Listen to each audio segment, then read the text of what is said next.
Thank you, Christoph, and welcome back, everyone, to a wonderful afternoon session, I can promise you.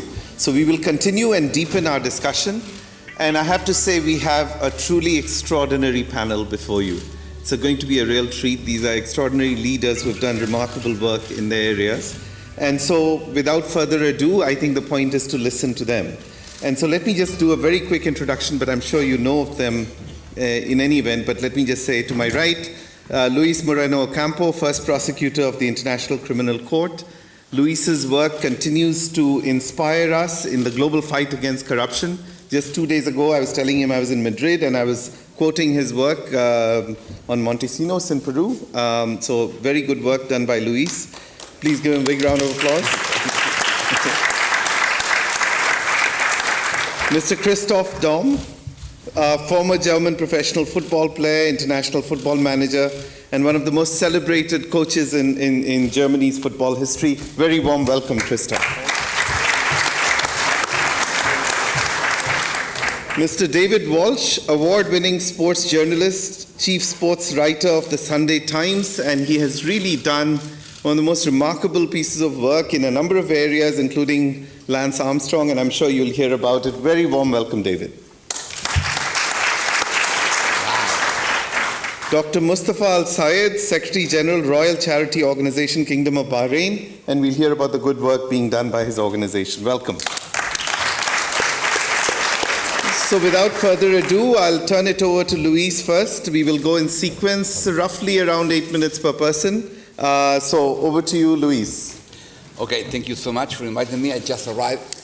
I have one idea to present. I was asking what this morning Guruji and Blatter talk, and I like to repeat what I received is Sri was talking about the need to use football, first to enjoy, but to teach the youth who learn how to use football. And I think that's a crucial message, how to use football to teach. And my point is not just to teach the game. They don't need us to understand the game. They play all the time. For me, what is needed is they need to understand the rules and how you organize fair play. That's what they need to learn. And that is difficult to learn.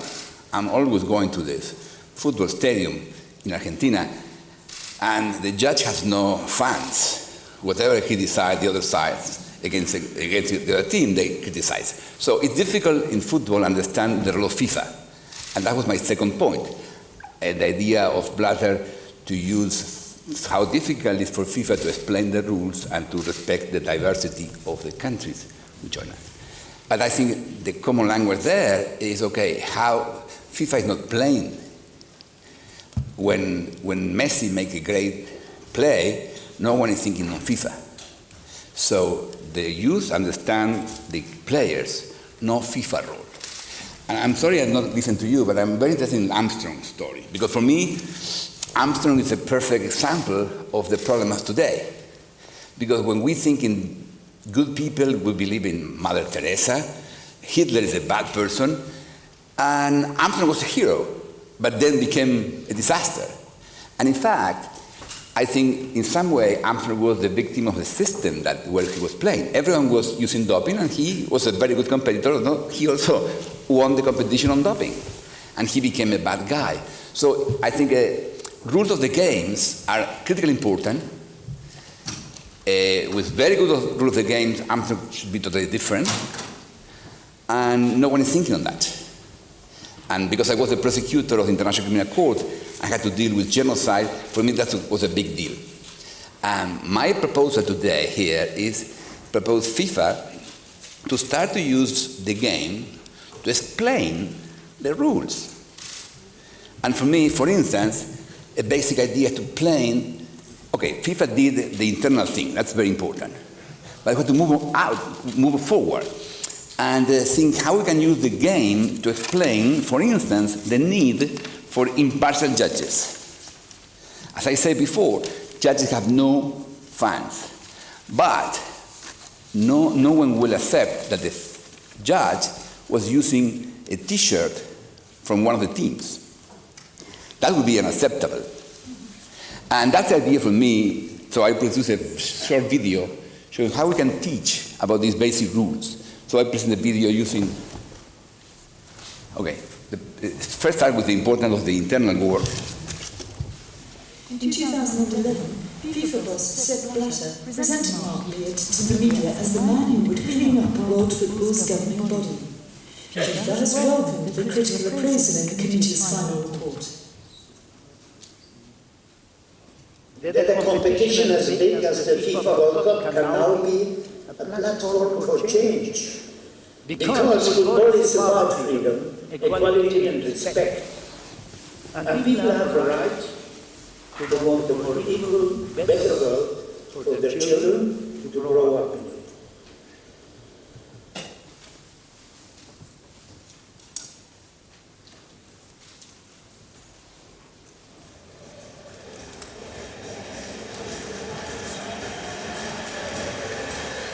Señoras y señores, comenzamos a vivir la sentida de protagonistas, las fiestas de septiembre de Superclásico de Argentina. Aquí está Boca Juniors. This is my team, okay, Boca Juniors. Salvo Boca en el campo de juego, aquí aparece River. This is a classic enemy. This is a referee, the judge, very famous in Argentina, who was in the World Cup. And this is a reaction because the judge is using the Boca t-shirt.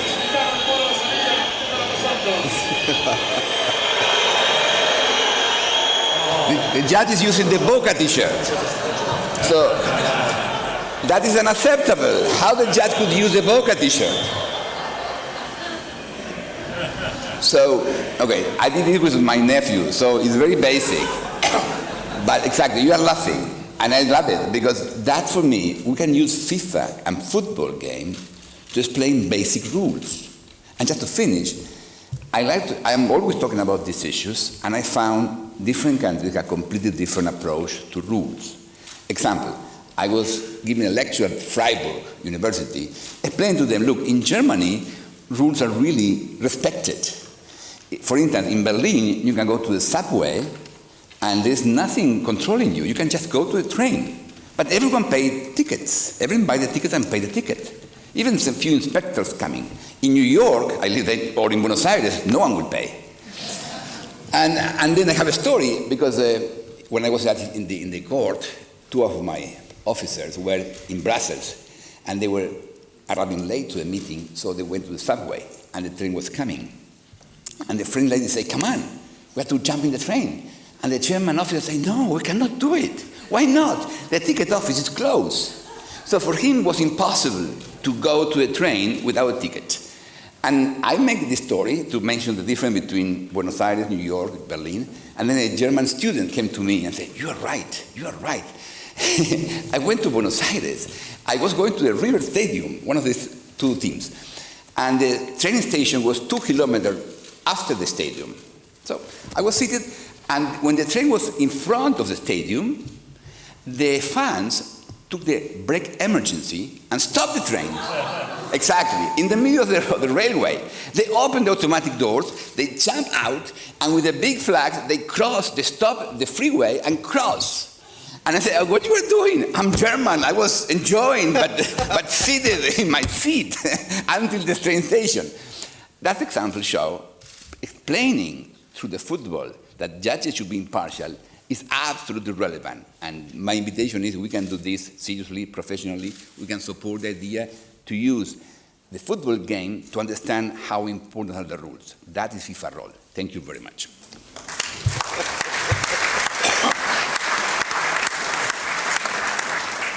Thank you very much, Luis. Very interesting, crisp, but the focus on the rules and how the game can be used to teach the rules. Very interesting. Thank you. Christoph, over to you. Als Herr Glaser mich anlässlich des DFB-Pokalfinales in Berlin ansprach, habe ich auf diesem When Kongress Mr. Prada asked me during the DFB Cup whether I wanted to participate concerning the issue of the solution of societal problems through football, I just instantly felt the urge to say yes. From all those issues we can subtract. We can really have integration, solidarity, fair play, tolerance, respect, idealism, materialism. We have heard a lot already about this today, and the very core issue is resilience, and that's what I chose. The term resilience comes from physics, and it means that it can be deformed, that it jumps back into form, that it is also, in sociology, a very resistance of human beings to a situation. If we look at the scheme here, on this slide, we see the components, the fundamental components of resilience. Here you can see the different interactions between the different factors. And in my presentation, I would like to focus on the ability, the active ability of finding solutions. And I hope I can adhere to the time constrictions given by Mr. Pradhan. If we see resilience as the ability to just keep getting back up, you know, like those children's toys that you can make collapse, the collapsible toys that just jump back into place. I loved that when I was a child. And I have a friend who has good connections to the toy manufacturing industry, and he gave me this toy. Please, next slide. In sports, that is something we need as well. We have to face setbacks, we do. And I always say that it doesn't matter how many times you fall, it really matters how quickly you get back up and keep walking. Or, in the words of Roland Lengel, resilience is the force with which you manage to get back up from the floor. Setbacks, losses, emotional, turbulent times, that happens to everyone. Painful losses, defeats, fate that plays against you. That happened to me too. Or I wondered, how did I get back up? Or how did I help others to get back on their feet? Just picture this. There are 34 days of games in football. During 28 games, you are at the top of the rankings. You win 9 games in a row, then we lost the 10th game, and then we have, again, 12 wins in a row. In almost all statistics, we are at the top, and at the end, dominated the opponent. We had a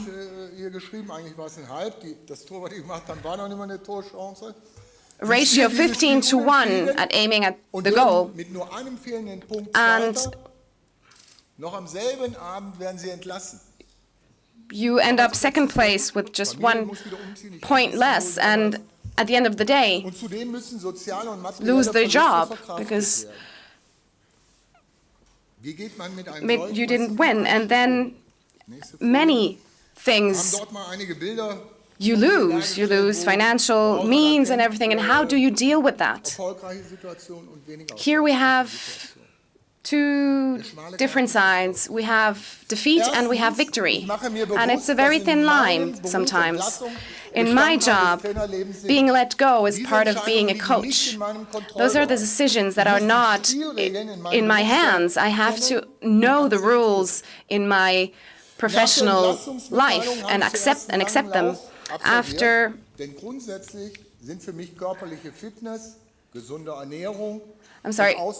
physical health, healthy nutrition, and a mental balance are very important to overcome stress. And That's what I did after that, after being let go. And then I talked in a second step, I talked to my lawyer. And then, of course, you have to face the media. And before the media, I just confirmed the notice I got, but nothing else. No more comments. In such situations, it helps to keep your humor. The question of a journalist who asked whether I feel like I failed, I said, failed? No. I'd rather say that now I think I'm a bit smarter. I'm sure they weren't happy with that, but a little humor helps. Well, in general, I was just very disappointed about being let go, but I never saw myself as a victim. And the salary or what I received after I was let go, I see that as some sort of compensation pay, and I think we really have to look forward. We have to look at the hill that we still have to overcome instead of looking for a shortcut. That means that you become the driving force in shaping your future, your life, and you have to find solutions and alternatives. One of my maxims in life is the following. It is from a advertisement campaign I did once. I think it's a great statement. Someone who wants to make something different but not better should probably do something else. Because if you just keep doing the same mistakes, making the same mistakes, just do something else instead. That is why I was trying to figure out how to take new roads, new paths.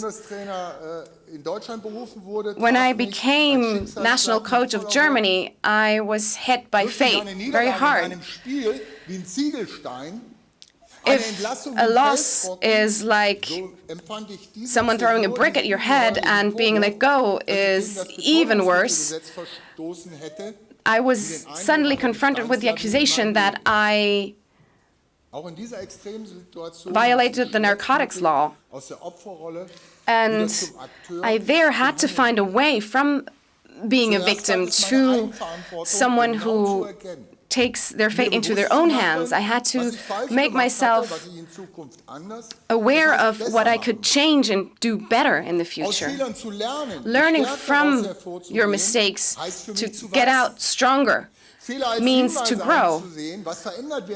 I think seeing what has to be changed means that I think in a positive way.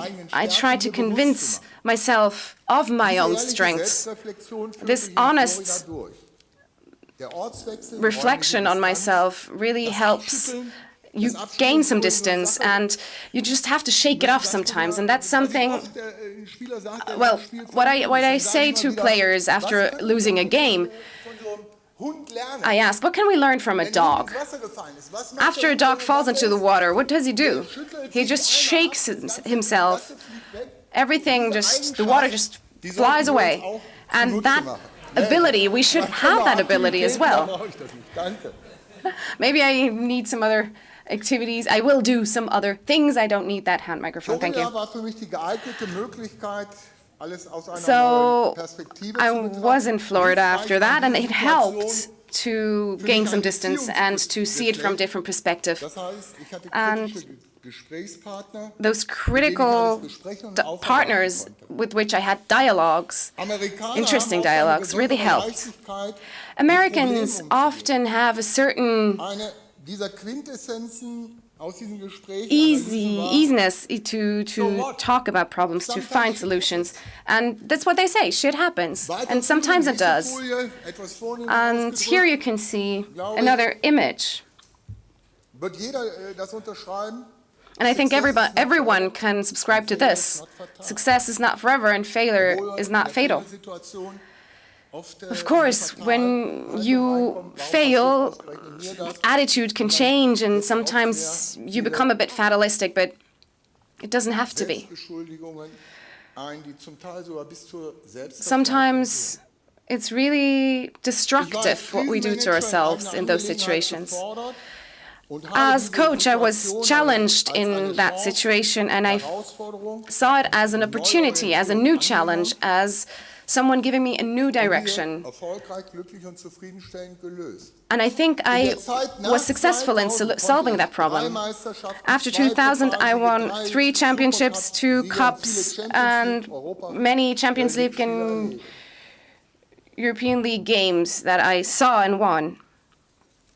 Zusammenfassend möchte ich nochmal die Handlungsoption All in all, I think I would like der to Resilienz darstellen. again present you the options we have for action when it comes to resilience. 1, acceptance and stability, emotional stability. First, we have to be willing to accept, even if it's very painful, but what is done is done. It is over. Mit vergebenen Gedanken, wir sind immer wieder bereit, anderen zu vergeben. We are always willing to forgive others. We have to start with ourselves. And the emotions emerging from that, those are emotions that we need to channel. Second, self-responsibility and analysis of errors.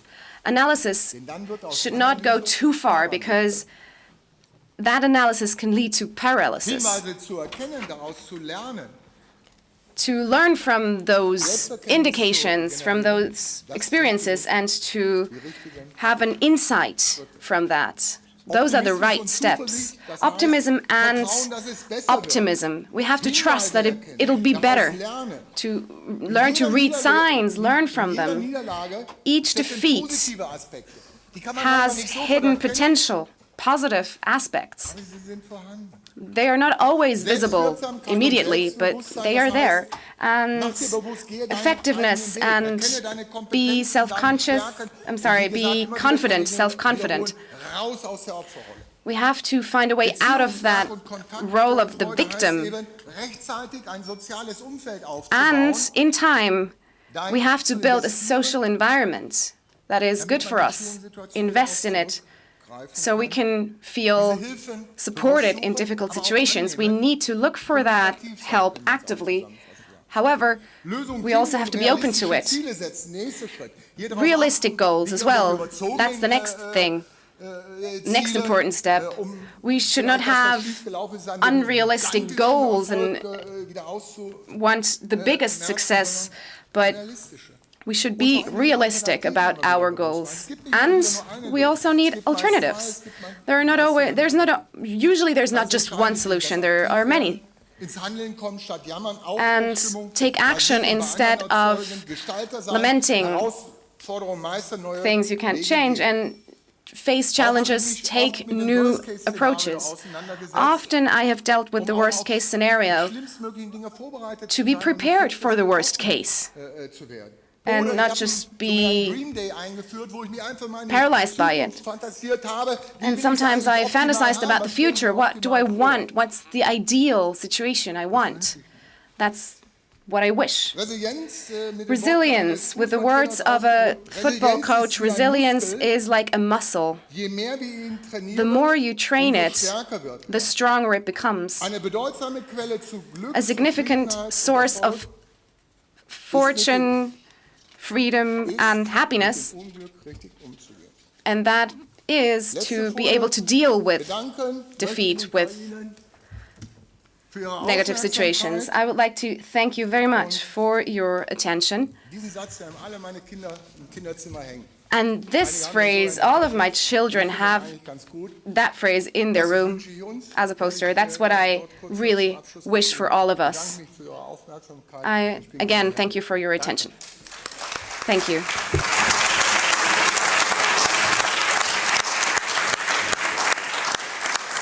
Thank you very much, Christoph. There's so much wisdom and so much inspiration in that. I think everyone's just absorbing it. Thank you very much.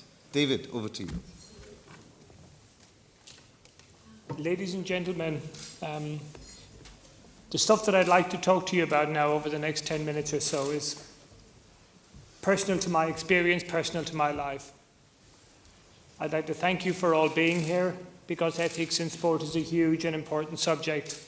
Thanks, Sanjay, for the generous introduction. Before beginning, I'd just like to refer back to something Luis said when he was mentioning the Armstrong story. In making a point, he said, well, they were pretty much all doping. And if they were all doping, I would never have done the story I did, and other people like me wouldn't have done the story they did.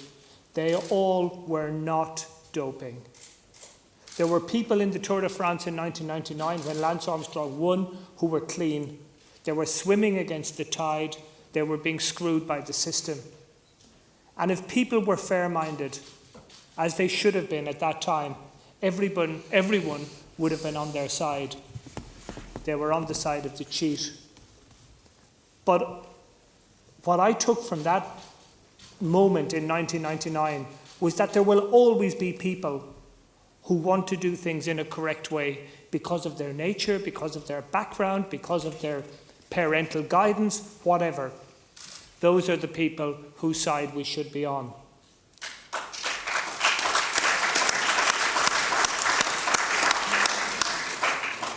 As a general point about ethics in sport, my experience is that ethics is something that's very easy to talk about. It's very easy to espouse as a good thing to do, something we should all be behind, supportive of. Ethics is not something that we practice nearly as well as we preach. And if sport has taught us anything, that's the biggest lesson. We're good at talking about it. We're not so good at acting it. It's something I hear, and I've heard it this morning in conversations with people who, like myself, are, part of the middle age or even older generation. We talk about young sportsmen now, and we say they are the role models. And that always confuses me. How can we presume or even hope that some 19-year-old kid who's just practiced football all his life, who has maybe very little education, who's had, very ordinary or average parental support, who's come out of a socially, economically deprived background, that kid will know enough to be, inverted commas, a role model. What I've never heard anybody in positions of authority in sport say is that we're the role models. We're the people who run this sport. We're the people who should take responsibility for how this sport is perceived. No, ludicrously, we pass this responsibility onto people who should never have to carry this load. As a general overriding theme for where I'm coming from, I would ask you to consider the idea that's been apparent in sport or proposed in sport for decades. Winning is all that matters. You do whatever it takes. We've accepted this rubbish and taken it as gospel. And if there's one thing that sport teaches us, is that winning is not all that matters. That's the thing we learned when we were kids. It was the thing that attracted us to sport. We went out as kids and we took off our pullovers and we made goals to play football, and we played until it got dark, and maybe the game ended 19-18. 19 goals to their team, 18 to ours. But we'd had a fantastic evening. We didn't go home crying because we'd lost. We went home pretty euphoric and pretty tired because we'd had a great evening. But yet, we allow coaches and people in authority to tell us that any means is allowable, provided you win. The guy who wins is the good guy, the guy who loses is the bad guy. Well, the story that I became involved with, central to my journalistic life for really almost 20 years, the Lance Armstrong story, if ever a story showed us that winning isn't all that matters, that if you win in the wrong way, you can not just become a loser, but you can become one of the most disgraced people in the history of sport. I guarantee you, if Lance Armstrong had known the end of his story before the beginning, he would never have gone there. For all that he won, he lost infinitely more. And the rest of his life is going to be a considerable challenge. Now, if I tell you about my involvement in the story, it is to alert you to the fact that ethics are talked about and supported in the sense of people making plans, making promises. But when the reality comes along and somebody wins big and they're perceived to be in the commercial interests of the sport, in the image interest of the sport, well then all talk of ethics can just stop. What happened with Lance Armstrong and I was that we met for the first time in 1993. I would describe myself at this point as a fan with the typewriter. I wanted to be a sports journalist from the age of 6. It was my dream. It was why I studied English at university. My first job was in a small provincial newspaper. All I wanted to do was to watch sport and write about sport. I totally loved it. So I was a fan whose job it was to write about what he loved. When I met Lance Armstrong for the first time, he was 21.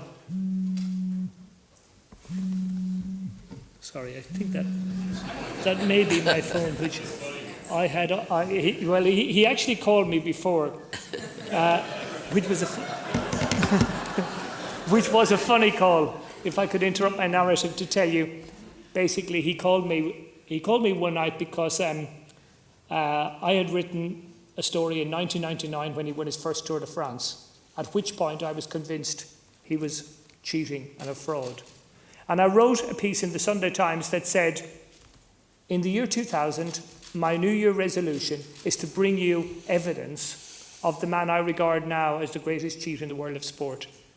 And late at night, I got a call, and I said, hello. And the voice said, David, this is Lance Armstrong. And I said, oh, Lance. And he said, I just want you to say that I saw the piece you wrote in the Sunday Times, and I didn't like it. And I said, what piece? He said, you know the piece where you talked about bringing evidence of the greatest doper or the greatest cheat in the world of sport. And I said, what made you think that was you? And he said, you know you were writing about me. I said, Lance, I could have been one of 10 people. He said, you know it was me you were writing about, and now you know I know. And he hung up. And it was intimidating, of course, but that didn't really bother me. But going back to that first time we met, I liked him. He was young. I was a fan. I did a chapter of a book about Lance Armstrong, the 21-year-old writing his first Tour de France. And anybody reading that piece now would say, this journalist loved this guy. And I did. We met 6 years later. My life had changed and his life had changed. He got testicular cancer. His cancer was life-threatening. He had a testicle removed. He had cysts removed from his lungs. He had lesions removed from his brain. The doctors doing the operations gave him a 50% chance of survival. He survived. He came back to cycling in 1998, back to the Tour de France in 1999. He came back a different person because what his life-threatening experience had done was to make him even more determined. He'd always been driven. He'd always been a guy who was going to achieve no matter what. But cancer had shown him that if he got a second chance, he wasn't going to mess up. He was desperately determined to achieve what he wanted to achieve. I went to that Tour de France in 1999, a quite changed person as well. Changed from the fan with the typewriter who'd first interviewed Lance 6 years before. What changed me were two events in my life. I went to the 1996 Olympic Games as a proud Irishman, hoping that Ireland might win a medal. Remember, in Ireland's history at the Olympic Games, we had won 4 gold medals in the entire history of Ireland's involvement in the Olympic movement. Now in 7 days, we won 3 gold medals more. So 4 went to 7 in 7 days. The problem was the woman who won those 3 gold medals was a swimmer. And Ireland had no history of being successful at swimming. This woman, who's now a barrister practicing in Dublin, had never been in a final before. She'd never been, up to about a year before this monumental achievement of 3 gold medals in 7 days, she'd never been a world-class swimmer or anything like it. She had become involved with a man who would become her husband, Eric de Bruyn. He was serving a 4-year ban for anabolic steroids. The story stank. But it was such a good story from an Irish point of view, all the journalists went with it. 3 of us put up our hands and said, no, don't believe this. That story forced us to take the scales from our eyes, to say, look, as good as it seems, it's just not plausible. Michelle Smith would later get a 4-year ban for trying to defraud drug control, and the truth would come out. The second thing that changed my life is quite personal, and don't worry about this because I'm very comfortable speaking about it because this memory is so dear to my heart. Our 12-year-old son, John, was killed in an accident of his bicycle on the 25th of June, 1995. We have other kids, and when we sat down and discussed what had happened with John, one of the things my wife and I wanted to do was to always talk about John, regard him almost as being with us, and never forget what a fantastic kid he'd been. One of the things I wanted to do to go with that was to find out even more about him. So I went to his rugby coach, and I went to his football coach, and I went to his Gaelic football coach, and I went to his teachers, and I said, tell me little things that happened with John, because I'd love to know. And one teacher, an elderly lady called Mrs. Toomey, told me an extraordinary story. She told me that when John was about 7 or 8, he was year 3 or 4 in his primary school, she had read the nativity play. And in the nativity play, you know the story, if you do, Christian, Mary and Joseph live at Nazareth. They go to Bethlehem, where baby Jesus is born. And the 3 shepherds come and they visit the new baby. And then the 3 wise men come and they bring gifts of gold, frankincense, and myrrh. And then Mary and Joseph go back to Nazareth and they live a very humble life because Joseph is just a modest carpenter and they don't have very much. And that's how it was. And John, who was 7 or 8 at the time, put up his hand and he said, teacher, you said that Mary and Joseph lived a very modest life and they didn't have very much. What did they do with the gold that the 3 wise men brought them?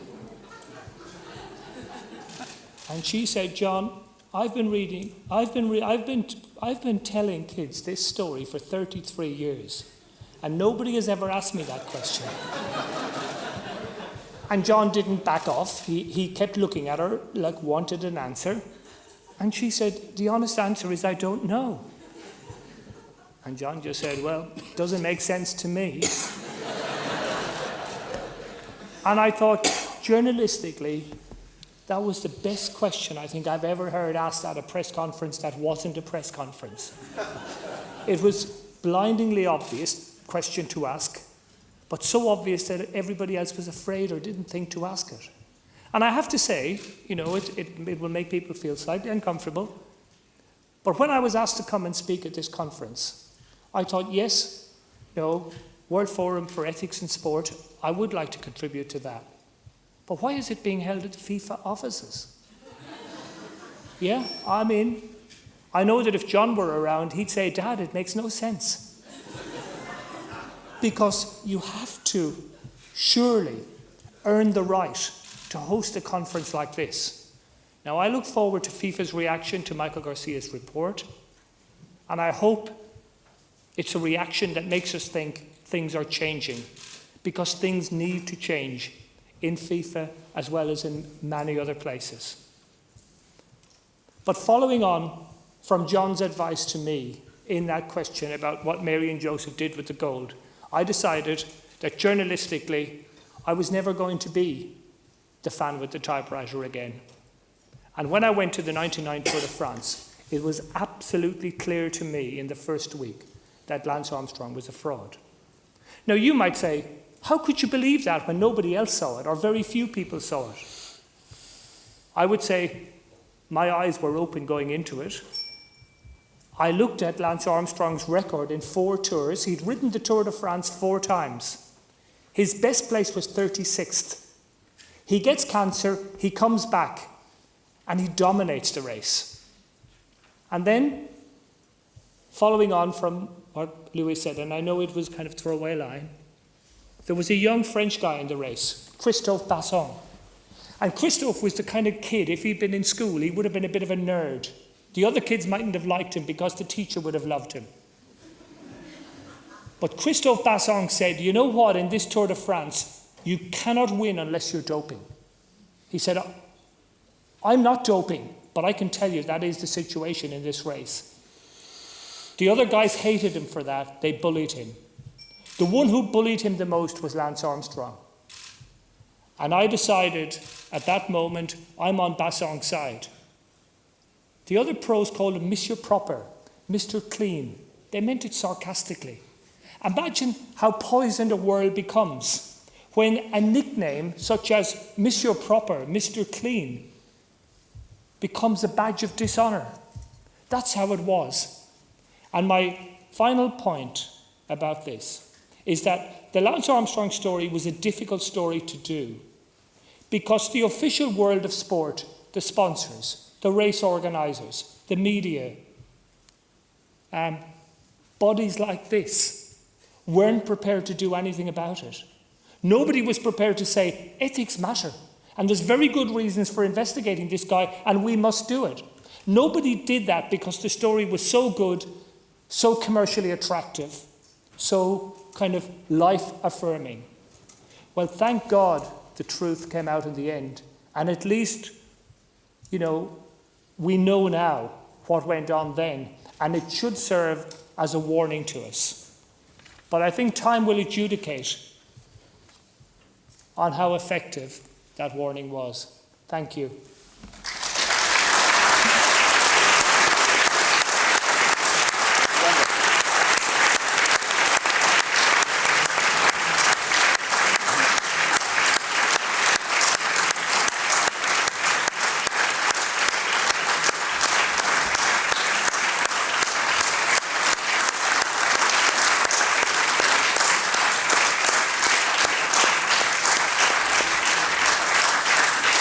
Thank you. David, thank you very much. That was extraordinarily inspirational and moving. Really deeply appreciate it. Certainly says you have an extraordinary right to speak here. Okay, Dr. Mustafa. Good afternoon. When you are the last speaker, let me tell you how it feels.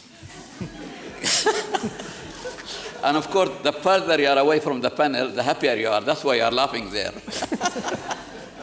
It feels like being in a queue waiting to be hanged.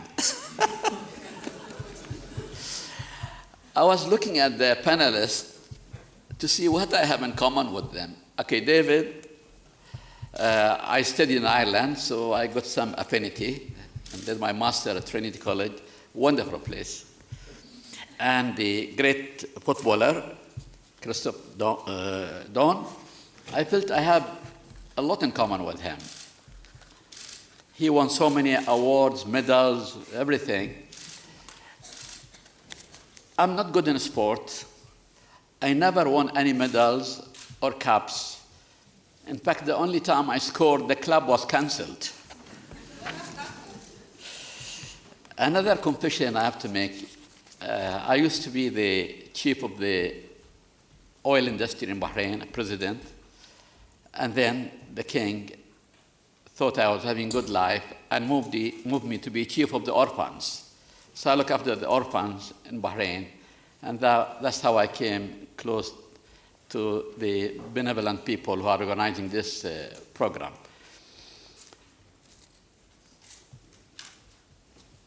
I realized from both jobs in the oil industry and looking after the orphans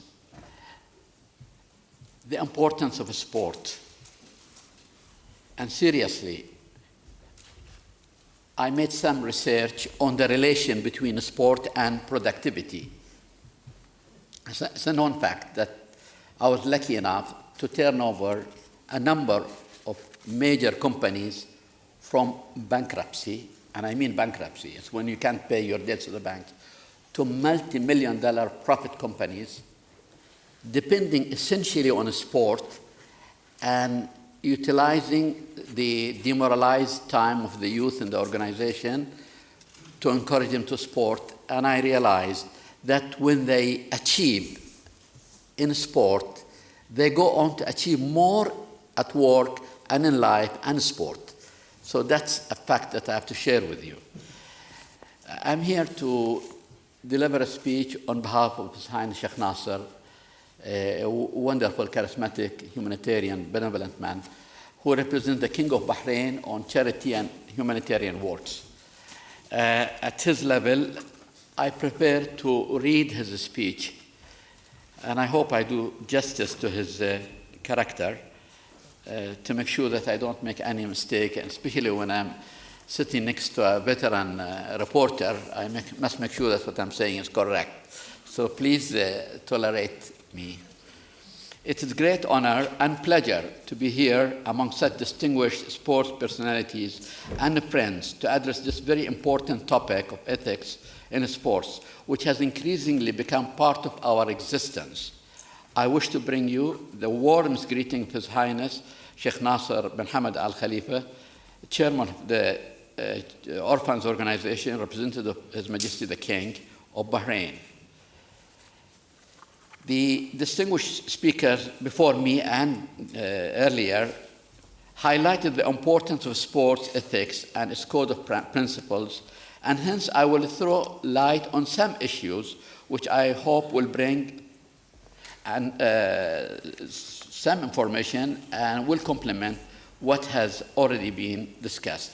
Sport is a positive force that can be very useful, and we can learn a lot from it for our daily life. It teaches us teamwork, leadership, discipline, and the ability to deliver under pressure.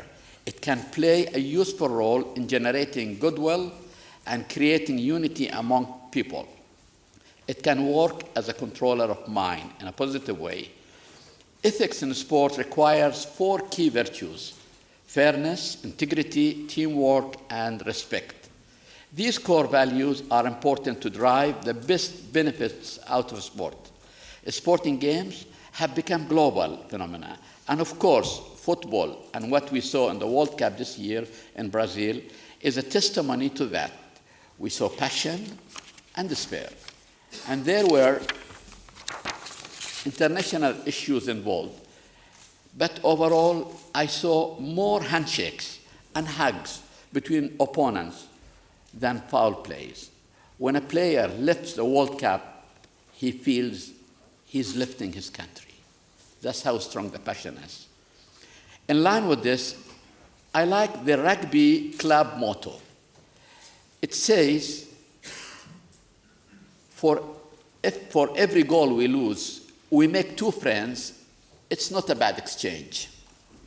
This is a spirit that we wish to promote in sport, the spirit of joy, fair play, and friendship, and the ability to laugh if you don't do well on one occasion. I also recall a recent incident during Novak Djokovic's opening round match in the 2014 French Tennis Open. Play was suspended for a while because of rain, and Djokovic sat down while one of the ball boys stood over him with an umbrella. Novak quickly made room for the young boy, invited him to take a seat, and even passed him his racket while Novak took command of the umbrella. He shared some of his drinks with the ball boy while they sat chatting like good friends. What a generous, inspiring gesture. That was wonderful. It was a great moment that the audience immediately cheered with joy. It reflects how we should behave as models to others who are watching our sports. I'm sure that ball boy and many others won't forget this moment from the 2014 French Tennis Open for the rest of their lives. No doubt, our world functions like a game that unites people, but also it is becoming polarized and full of strong passion. Sport can be a power of unity, but when it is blemished by cheating or gambling, it loses its values and ethics. Also included in that trait is doping, as was mentioned, and illegal steps to win games. In such situation, it stops becoming a sport because you are always looking for someone to lose and not creating a win-win situation or a competitive fair play. I think the challenges that face you as sport leaders are how to counter these negative traits and ensure sport remains on the right track. Beyond winning a title or emerging as a champion, sports create a multitude of prospects in our world. Sports and games bring countries closer, strengthen their good relations, and promote peace and harmony.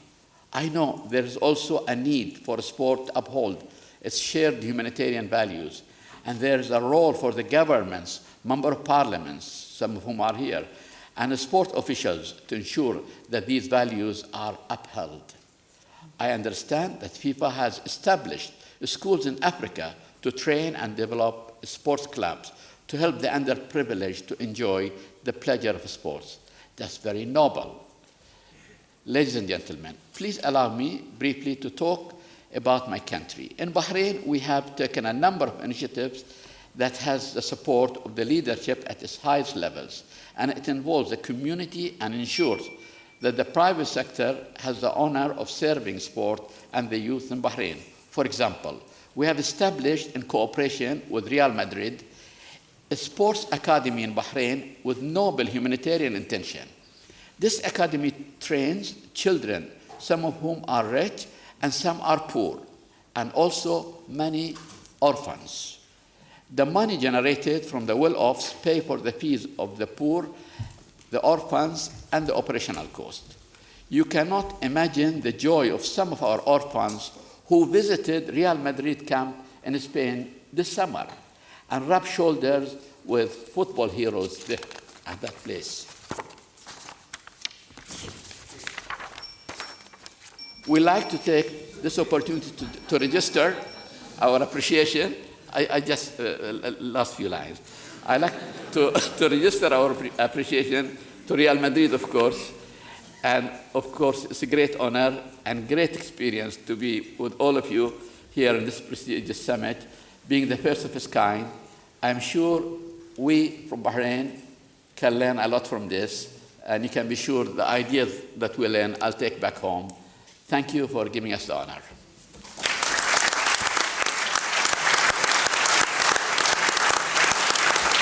Thank you very much, Mustafa. Greatly appreciated. You know, we are actually out of time, but such a riveting session that I want to invite two very quick questions or comments, very quick.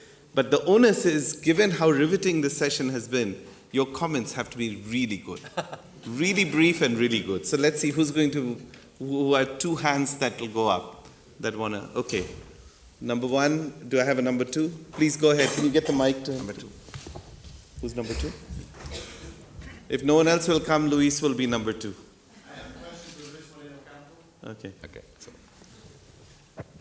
Luis Moreno Campo, I would like you to comment on the Mano de Dios, the Maradona playing in the World Championship many years ago, and how this was received by the Argentinians and how you think this was received by other people around the world. thank you for the question. It's interesting because, you know, Argentinians were very happy with the goal of Maradona with the hand of God. But a few years later, in a game with Brazil, a Brazilian forward made a goal with the hand. And Argentinians were furious with that. So exactly, that's my point. We need to, the system has to ensure the rules are respected. If not, players will abuse. And that's why, for me, your story is about, it's very interesting that a French guy, honest, not using drugs, but he lost. And that's the point. He has to be the winner.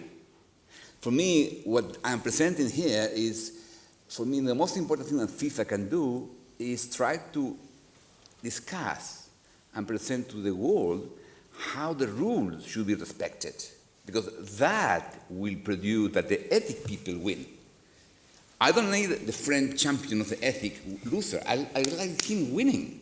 So that's for me the point. The system had to support the good guys, not the bad guys. And that is the FIFA challenge. Not just internal, it's outside, helping us to understand in football and in different aspects of life that the rule had to promote and respect values, and the ethic guys could win. Wonderful.